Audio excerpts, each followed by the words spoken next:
Hello Fettlers, how are we all doing? Hope you're doing fantastic. Hope you're having a good Easter holiday break and stuff. Today we are going to be looking at how to do cavity trays over windows and lintels and the purpose of them, what the job is to do and how to do them. So basically, to get stuck into it straight away, that is 18-inch damp, which is just like a plastic membrane. And basically it we form what you call a cavity tray, which is what you do over windows and lintels, and all the purpose of a cavity tray is to collect any moisture or water from inside the cavity, and it just enables it to exit outside the cavity. Now that sounds like a lot of gobbledygook, Stu. Right, okay, let's walk you through it. So the first thing is that you can see the cavity tray in place there, and it laps on top of the block. You see that first course of block, then it laps down onto the lintel, which you can see right there underneath. Now the cavity tray has to extend past the lintel. As you can see there, it's past the lintel, and it also folds up into the joint like so. There you can see that I just folded it up. So you have to think about when you're cutting your 18-inch damp where it's going to fold up, and you can see there. I'm not blaming anybody, but I didn't cut this damp tray and it just extends past a little bit too much, I think, but it doesn't really matter as long as it's past the lintel. That's all that matters. I think we could have gone to the nearest brick on the left. Do you know what I mean? We could have gone a brick over, but we'll just still do it on this joint. It doesn't really matter.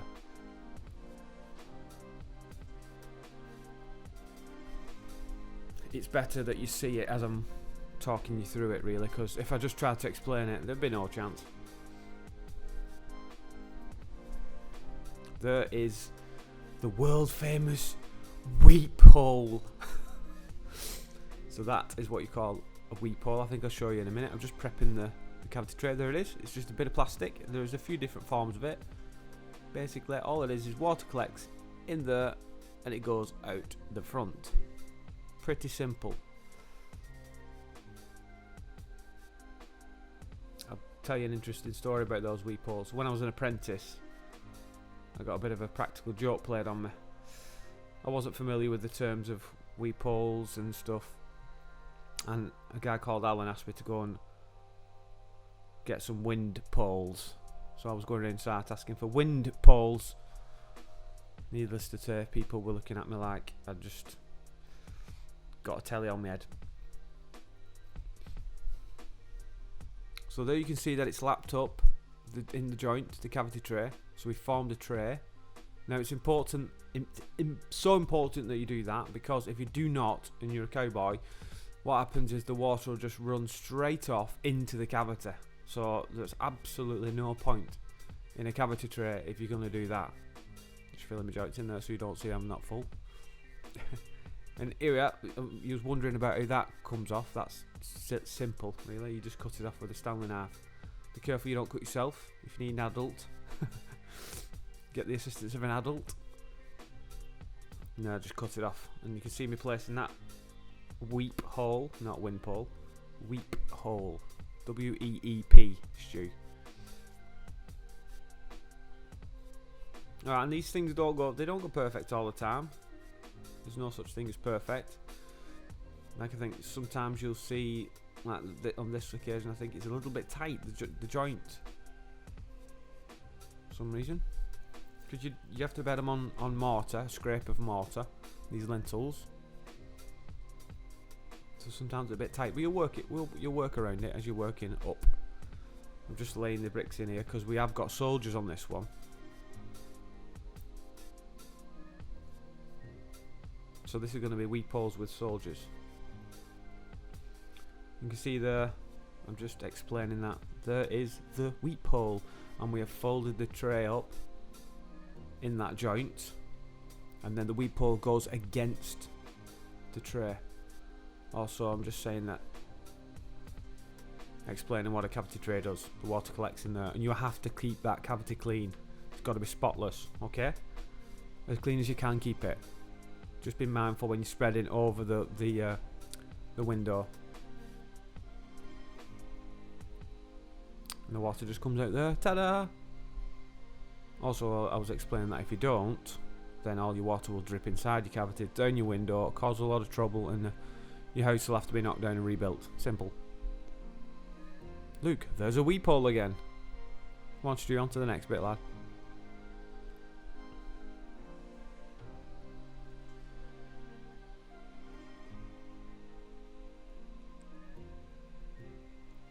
And there's another weep hole.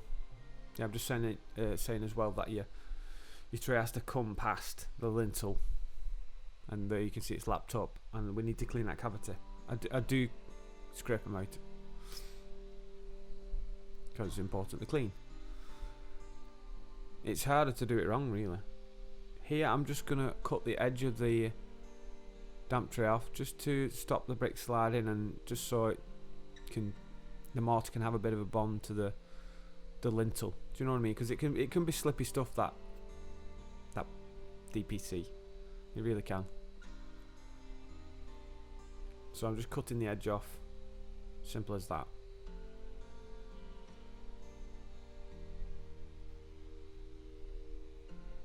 Ta-da! There we go.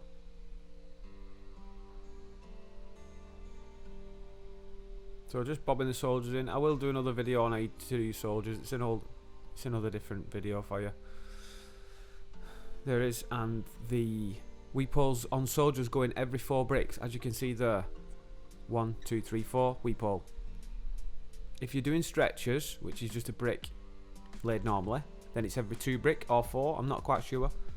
I think it's 2. Now here's a different version. We're doing some stone sills, so you can see the weep hole against that, and ta-da, we're going to smack that in there and tap that down. Lovely jubbly. That's me and Gaz Speedy, that. There is a weep hole in there. Just see it. There you go, just tapping that into place. Lovely. Just spreading through for another stone lintel, stone head. Just see that you want to keep the mortar off the back of the lintel, really, because it'll just push your stone head forward. So just try and keep it slanted towards the front, and there's less mortar on the back, if you know what I mean. There's guys just tidying everything up. So that's a handy little tip for you. And there's another one we're just bobbing on. Lovely jubbly.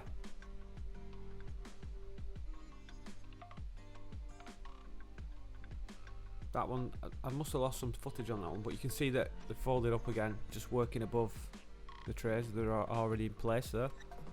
Just putting a spread through. Simple as that. Just try and keep everything out the cavity. There it is, finished. You can see the weep hole at the side of the stone head. Here's another example. You can see just pushing that half against that head there.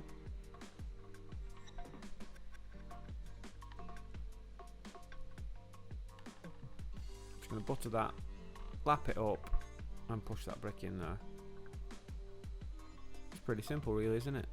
But you can see each time we're forming a cavity, and that's why they call it a cavity tray. Okay, because you're forming a tray where the water can collect and then exit through the little plastic weep holes. There's a little tip: you just put your blade at the side of the weep hole, just slide your brick in, stop it coming out. And on this actual one, I put it on the end and not at the side of the stone lil, but I think I did change it because I'm just so used to putting it at the end. Because normally you just put it at the end of where you curl your damp up. That's where you should put your first weep hole. So I was just used to that, really. Here's another example. Just see I've curled the 2 pieces of damp up into the joint again. Just running those brick in. Absolutely pouring it down on this day it was. And there it is, finished product. A couple of bits of stone there to make sure that the heads don't lean forward, and that's about it. So thanks very much for watching, guys. Hope it clears it up on the cavity trays. Big news with the academy, I'm moving in next week. It's been a long journey, I've had a few different meetings. Basically, I'll make a video about it over the weekend or something. Alright then folks, thanks for watching, hope you learned something. If you did, please leave a like rating. Don't forget to subscribe if you're new to the channel. Alright, cheers guys, see you in the next one. Thumbs up.